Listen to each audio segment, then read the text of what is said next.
நான் படைச்சவனாக்கு அப்படின்னு அல்லாஹ் சொல்லி காட்டுகிறான். அப்ப இந்த விஷயங்கள் எல்லாம் அவனுடைய வல்லமையை சொல்லி காட்டுகிறான். ஃபர்ஸ்ட் விளங்கிக் கொள்ளணும். குர்ஆன் முழுவதும் எடுத்து பாத்தீங்கன்னா அல்லாஹ் நான் எப்படிப்பட்டவன், என்னுடைய பவர் என்ன என்பதை சொல்வதற்கு தான் அதிகமான வசனங்களை அவர் யூஸ் பண்ணுகிறான். ரெண்டாவது என்ன செய்யறான், பவர் இருக்குல்ல, பவர் இருக்கிறதோட நினைச்சதான் செய்வேன். யாரையும் கேட்டு இவர் புண்படுவாரு, அவர் வருத்தப்படுவாரு, இவர் நல்லடியாரா இருக்கிறாரு, இவர் மகானா இருக்கிறாரு, ஊர்லாம் சேர்ந்து போராட்டம் பண்ணிடுவாங்கள, இந்த மாதிரி எல்லாம் பாக்குறாளா லா யுஸ்அலு அம்மா. ரெண்டாவது விஷயம், முதல்ல அவனுடைய ஆற்றலை புரிந்து கொள்ள வேண்டும் ஒரு விஷயம். ரெண்டாவது என்னன்னு கேட்டா அவன் நினைச்சதை செய்யறவன். என்ன நினைச்சான் அதான், எந்த கிரவுண்ட்லயும் வரவே மாட்டான். என்ன செய்யறான், நான் நாடுனா மன்னிப்பேங்கிறான், நாடுனா தண்டிப்பேன், நாடுனா தான், வேற எந்த அளவும் கிடையாது. ஒரு தப்புமே செஞ்சிருக்க மாட்டான். நான் இந்த மன்னிப்பு என்னடா, நான் சொர்க்கத்தில் போட எவன் கேட்க முடியும், ஏன் சொர்க்கம், நான் உன்னை படைச்சிருக்கிறேன். அல்லாஹ் எப்படி கேட்கிறான், யாக பிர்லி மையசா, நாடுனா மன்னிப்பேன், அதிபு மையசா, நாடுனா தண்டிப்பேன், நாடுனா செல்வத்தை கொடுப்பேன், நாடுனா எடுப்பேன், கணக்கெல்லாம் கிடையாது. நான் நினைச்சதும் செய்வேன், நான் நினைச்சதைத்தான் செய்வேனே தவிர, நினைச்சா பதவியை கொடுப்பேன், நினைச்சா பதவி எடுப்பேன், நினைச்சா அறிவு கொடுப்பேன், அப்படி நிறைய வசனம் இருக்குல்ல குர்ஆன்ல எடுத்து பாத்தீங்கன்னா எல்லாமே மையசா மையசான்னு வரும். யூத்தில் ஹிக்மத்த மையசா, அறிவை நாடியவர்களுக்கு கொடுப்பான். அதே மாதிரி எரிசுக்கு மையசா, நாடியவனுக்கு ரிஸ்கை கொடுப்பான். புள்ள குட்டியை கொடுக்கும் பொழுது நாடியவர்களுக்கு கொடுப்பேன். எல்லாமே என்னது, இவனுக்கு ஏன் கொடுத்த, நான் கொடுப்பேன், இவனுக்கு ஏன் கொடுக்கல, கொடுக்க மாட்டேன். அதான் பதில். அல்லாஹ்வுடைய பதில் என்ன, இவனுக்கு ஏன் பிள்ளைய கொடுத்து அப்படித்தானே கொடுப்பேன், இவனுக்கு ஏன் கொடுக்க அப்படித்தானே கொடுக்க மாட்டேன். இதான் அல்லாஹ். நீங்க என்ன விளைவிக்கிறேன்னு, நாங்கெல்லாம் எத்தனை நாளா எத்தனை தடவை நான் மனைவியோட சேர்ந்துட்டேன், 40 தடவை உடல் கொண்டேன், எனக்கு இல்லைன்னு கேட்க முடியாது. அவன் ஒரு தடவை போனா அவனுக்கு ஏன் கொடுத்து கேட்க முடியுமா? நான் நினைச்சா கொடுப்பேன், நினைச்சதான் மேட்ரு. என்ன, நான் 25 வருஷமா உழைச்சேன், எனக்கு பணம் வரல, அவன் நேத்தான் கடை வச்சான், கோடீஸ்வரன் ஆயிட்டான், கேட்க முடியுமா? அப்படித்தானே செய்வேமா? அல்ல யாரு ஒன்னும் பேசாத, நான் நினைச்சதை செய்யறவனுக்கு கீழே நீ இருக்கிற, இதை விட்டு எங்கேயும் போய் ஆட்சி மாற்றம் செய்ய முடியாது, வேற பூமிக்கு போயிட முடியாது, வேற எங்க எடுத்தாலும் போயிட முடியாது, இங்கதான் கிடந்த ஆவணு. அப்ப என்ன விளைக்கிறேன், எல்லாம் நினைச்சது. எதை பேசினாலும் நீங்க குர்ஆன் எடுத்து பாருங்க, லிமையசா லிமையசான்னு வரும். ஓதிட்டு என்ன செய்யும், அதிபு மையசா, யகபீர் மையசா, யூத்தில் ஹிக்மத்த மையசா, தூத்தில் முழுக்க மந்தசா, எல்லாமே என்னன்னு கேட்டா நான் நினைத்ததைத்தான் செய்வேன். நான் எதை நினைக்கிறேன் செய்யறதுக்கு உள்ள அதிகாரம் எனக்கு இருக்குது. நீ என்ன ஒண்ணு, நான் உன்னை படைச்சிருக்கிறேன், நீ நான் உண்டாக்கிறல. ஒரு அரசாங்கம் உன்னை படைக்கிற, ஒரு ஆட்சி படைக்கிறாங்க. கவர்மெண்ட் அவங்களை தான் படைச்சான், இந்த உத்தரவு போடுறான் அவனை உங்களை தான் படைச்சான், அவனை ரிஸ்க் தர்றான், சோறு படி அளக்கிறான், நீங்க உழைச்சு நீங்க சம்பாதிக்கிறீங்க. ஆனா அவன் உத்தரவு கூட கட்டுப்படுறீங்க. படைச்சவனுக்கு எவ்வளவு ரைட் இருக்கும், படைச்சவனுக்கு எவ்வளவு உரிமை இருக்கு, இவ்வளவு செஞ்சிருக்கிறேன்னு எல்லாம் என்ன செய்யறான், கேட்கிறான். நினைச்சதை செய்வேன். நேர்வழி கூட நினைச்ச நேர்வழி போடான். ரசூலுல்லாஹ்வுடைய பெரிய பாப்பாக்கு நேர்வழி கொடுக்கல, வருத்தப்படுறாங்க. பேசாத, நான் நினைச்சா கொடுப்பேன், இல்லாட்டி கொடுக்க மாட்டேன். ரசூலுல்லாஹ் என்னது, எங்க பெரிய பாப்பா நேர்வழிக்கு வரலையே, வாய மூடு, நான் நினைச்சோடு கொடுப்பேன், நினைச்சோடு கொடுக்க மாட்டேன். அப்ப இதெல்லாம் ஏன் நேர்வழிக்கு வர்றதுல கூட நான் நினைச்சதை செய்வேன் அப்படிங்கிறான். அதுதான் அல்லாஹ் கேட்கிறான், லா யுஸ்அலு அம்மா யஃபல், அவன் செய்வதை பற்றி வாயை திறக்க கூடாது.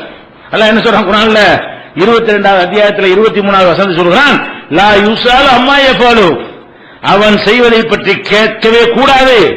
வஹும் யுஸ்அலூன், நீங்கள் தான் நீங்கள் செய்வதை பற்றி கேட்கப்படுவீர்கள். உங்களை கேள்வி நாங்க பண்ணதை விட என்னைய கேள்வி நீங்க கேட்பீங்களா? அல்லாஹ் என்ன சொல்றான், கேள்வி கேட்கிறேன்னா பதில் சொல்ற இடத்துல நீ என்னப்பா எனக்கே வறுமையை கொடுத்த, எனக்கே அவனுக்கே அதை கொடுத்த, இவனுக்கே இதை கொடுத்த, இது ஏன் நீங்க கேட்கிற, அது என்னுடைய ரைட்.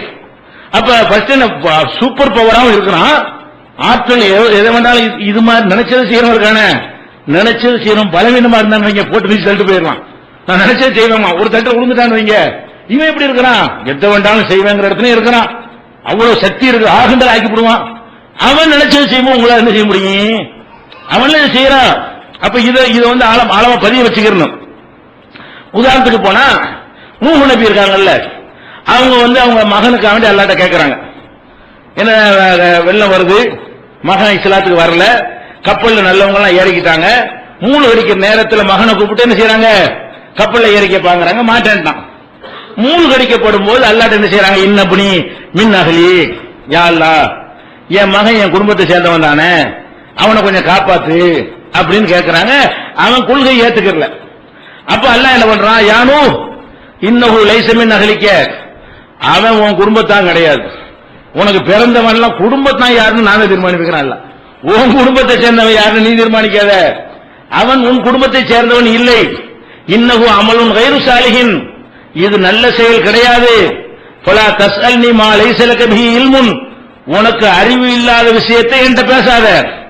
நான் அழிக்கிறேன்னு பேசாம பார்த்துட்டு இருக்கணும். பெத்த பிள்ளைய அழிச்சாலும் பார்த்துக்கிட்டு இருக்கணுமே தவிர எப்படி எல்லாம் கேட்டக்கூடாது. அல்லாஹ் சொல்றான், நினைச்சது செய்யறது எப்படி காட்டுறான்னு சொன்னா, 950 வருஷம் பாடுபட்டு இருக்காரு இந்த மனுஷன். கொஞ்ச நாள் இல்ல, 950 வருஷம் அல்லாஹ்வுக்காக பாடுபட்டு இருக்கிறாரு. அல்லாஹ் என் புள்ளங்கிறாரு, தொலைச்சு போடும், வாய மூடும். அதான் அர்த்தத்துக்கு பேசாத, சொல்றது கட்டுப்பட்டு போயிட்டு இருக்கணும். அந்த மாதிரியான ஒருவனுக்கு கீழே தான் இந்த உலகம் இயங்குகிறது. நீங்கள் விரும்பினாலும் அவன் தான் அல்லாஹ், நீங்கள் விரும்பாட்டாலும் அவன் தான் அல்லாஹ், நீங்கள் ஏற்றுக்கொண்டாலும் அவன் தான் இதை நிர்வகிக்கிறான், ஏற்றுக்கொள்ள மறுத்தாலும் அவன் தான். இதை யாராலும் மீற முடியாது. அப்படிப்பட்ட ஒரு இடத்தில் இருந்து வருகிறது என்று புரிந்து கொள்வதற்கு தான் நூஹ் நபிக்கு அல்லாஹ் சொல்றான், ஃபலா தஸ்அல்னி மா லைஸ லக பிஹி இல்முன், உனக்கு அறிவு இல்லாத விஷயத்தை பற்றி என்கிட்ட பேசாதே. இன்னி அயலுக்கு அன் தக்கூன மினல் ஜாஹிலீன், மூடர்களில் ஒருவராக நீ ஆகக்கூடாது என்று உனக்கு அறிவுரை சொல்றேன். மூடர் கூட்டத்துல சேர்ந்துடாத, என்னை ஏற்று கேள்வி கேட்டா மூட அப்படின்ற அளவுக்கு நூஹ் நபிய அல்லாஹ் கண்டிக்கிறான். ஈசா நபிய கடவுள் மாதிரி ஒரு சாரார் நினைக்கும் பொழுது அல்லாஹ் அப்படி நினைப்பதற்கு உடைய விஷயங்கள் எல்லாம் ஆற்றலாம் அவர் கொடுத்தான். தந்தை எல்லாம் பிறக்க வச்சான், இறந்தவரை உயிர்ப்பிக்க செஞ்சான், நோயாளி குணமாக்க வச்சான். இதெல்லாம் வச்சுக்கிட்டு தான் கடவுள் பிள்ளைன்ட்டாங்க. அதுக்கெல்லாம் என்ன கேட்கிறான், அப்படி சொல்லுவீங்களோ? அல்லாஹ் கேட்கிறான், இன் அராத அன் யுஹ்லிகல் மஸீஹ இப்ன மரியம, மரியமுடைய மகன் மசீஹ் என்ற ஈசாவையும், ஓ உம்மஹு அவருடைய அம்மாவையும், ஒமன் பில் அருளி ஜமியா இந்த பூமியில உள்ள அத்தனை பேரையும் நான் அழிக்க நாடித்தா எவன்டா காப்பாத்துறது? உங்களுக்கு ஈசா கடவுளா? அவரையும் அழிப்பேன், எவனும் பேச முடியாங்க. நல்லா மரியம் உங்களுக்கு கடவுளா? அவங்களையும் அழிப்பேன், யாரும் பேச இயலாது. பூமியில் உள்ள அத்தனை பேரையும் அழிப்பேன், என்னை எதிர்க்க முடியாதுன்னு வழங்கிக்கிறான்ல. அப்ப ஈசா நபி அவ்வளவு இறை தூதரா தேர்ந்தெடுத்து இவ்வளவு ஆற்றலையும் கொடுத்துட்டு அவரை கடவுள்னு நினைக்கும் போது அல்லாஹ் சொல்ற வார்த்தை என்ன? நான் நினைச்சா அவரையும் அழிப்பேன், அவங்க அம்மாவையும் அழிப்பேன், ஹலாக்காக்குவேன், நாசமாக்குவேன் அப்படின்னு சொல்லி காட்டுறான். ஆனா ஆதம் அலைஹிஸ்ஸலாம் முதல்ல படைக்கிறான். பெரிய நம்ம பார்வையில பெரிய மிஸ், ஒரு மரத்தை தீங்க கூட பெரிய மேட்டரா அப்படி நம்ம நினைப்போம். சொல்லு கேட்டு வெளியே போறான். ஆதமா இருந்தா என்ன, என் கையால படைச்சா என்ன, அது அப்படி சொல்றான். என் கையால் படைத்தேன்கிறான். அவரை எல்லா விதமான பாக்கியத்தையும் கொடுக்கிறான். அப்ப மலக்குகளோட போட்டி வச்சு அவரை ஜெயிக்க வைக்கிறான். அவள் அறிவையெல்லாம் கொடுத்து இத்தனை வருஷமா அல்லாஹ்வை வணங்கிட்டே இருந்தாங்க. அல்லாஹ் நினைஞ்சா உங்களுக்கு அவங்களுக்கு அந்த பதில் தான் சொன்னான். மலக்கு கேட்டு பார்த்தாங்கல்ல, யா அல்லாஹ் நாங்க உன்னை தஸ்பீஹ் செஞ்சுக்கிட்டு இருக்கிறோமே, அது பண்ணிட்டு இருக்கிறோமே, உனக்கு தெரியும் எனக்கு தெரியும், வாய்ப்பு கொடு. அது அல்லாஹ்வுடைய பதில் இருக்கு.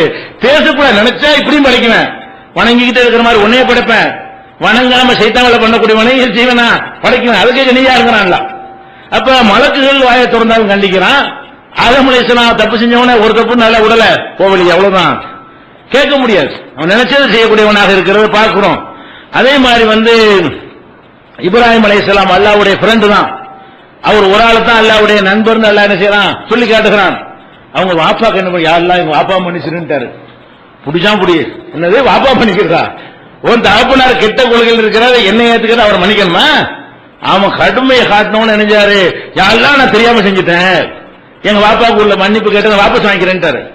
அப்ப அல்லாஹ் அவன் நினைச்சுதான் செய்யும், அவன் நினைச்சதுக்கு மாத்தணுமா? இப்ராஹிம் நபி சொல்றாங்க, நம்ம கூட்டாளியாச்சே, ஃப்ரெண்ட் ஆச்சே, பிள்ளை எல்லாம் சொன்னோன்னு அறுக்கிறதுக்கு தயாரானாரு. அப்படி காட்டுல கொண்டே பாலைவனத்தில் கொண்டே கொண்டாடி விட்டாரு, என்ன செஞ்சாலும் அப்படி கட்டுப்பட்டாரு. சரி இப்ராஹிம் வாப்பா கொண்டு கேட்டுக்க அல்லாஹ் சொன்னா, நான் நினைச்சதுதான் கேட்கணும், உனக்கெல்லாம் விருப்பம் கிடையாது இப்படின்னு சொல்லி அந்த இப்ராஹிம் நபியுடைய அருளுக்காக வேண்டி ரசூல் ஆசைப்பட்டாங்களோ அந்த மாதிரி அருள் செய்யணும்னு அந்த இப்ராஹிம் நபிக்கு என்ன செய்யறான்? 9:114 எடுத்து பாத்தீங்கன்னா, மாகான இஸ்திக்பார் இப்ராஹிம் அலி அபிஹி இல்லா மௌஇதத்தின் வாதக ஐயாஹு, தகப்பனுக்கு வாக்களித்த காரணத்தினால் மன்னிப்பு தேடிவிட்டார். பலம்மா தபையன அன்னஹு அதுவும் இல்லா, தகப்பனார் அல்லாஹ்வுடைய எதிரி என்று தெளிவான பொழுது தபர்ரா மின்ஹு, விலகி கொண்டார், வாப்பாவை விட்டு விலகி விட்டார். அதான் உத்தரவு. அல்லாஹ்வுடைய என்னது, நினைச்சதை நான் செய்வேங்கிற காட்டுறானா இல்லையா? யூனுஸ் நபி அவர் மார்க்கத்தை போதிக்கிறார், மக்கள் ஏத்துக்கறல, கொஞ்சம் பேர் ஏத்துக்கிட்டாங்க, அதிகமான பேர் ஏத்துக்கறல. அல்லாஹ் அழிக்கிறேன்னு சொல்லிட்டான், ஊரை விட்டு வெளியே போ, எல்லாத்தையும் காலி பண்ணிடுவோன்ட்டான். பேசாம போயிட வேண்டியதானே. போயிட்டு திரும்பி வந்து பாக்குறாரு, எல்லாம் ஜெயிச்சேந்து ஊரே சந்தோஷமா இருக்கு.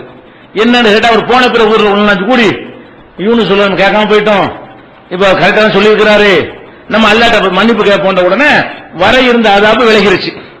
யூனுஸ் நபி என்ன நினைச்சிட்டு வர்றாங்க, எல்லாம் காலியா இருப்பாங்க, பணத்தை போய் அடக்கலாம்னு சொல்லிட்டு வர்றாரு அவரு. இங்க வந்து அவரே ஜெயஜன் இருக்கு. இப்ப அவர் என்ன செய்யணும், யா அல்லாஹ் நீ படைச்சவன், நாங்களாம் அடிமை, அப்படித்தானே சொல்லியிருக்கணும். அவர் என்ன செய்யறாரு, என்கிட்ட ஒண்ணு சொல்லிவிட்டு நீ மீறியா அப்படி சொல்றாரு. அப்படி அந்த வார்த்தையை போறான். இதுவும் முகாலிபன், இந்த மீன் வயிற்றில் இருந்தாரே அவர் கோபித்துக் கொண்டு போகிறார். அல்ல நக்திர் அழகி, நமக்கு அவர் மீது சக்தி இல்லை என்று நினைத்து விட்டார்.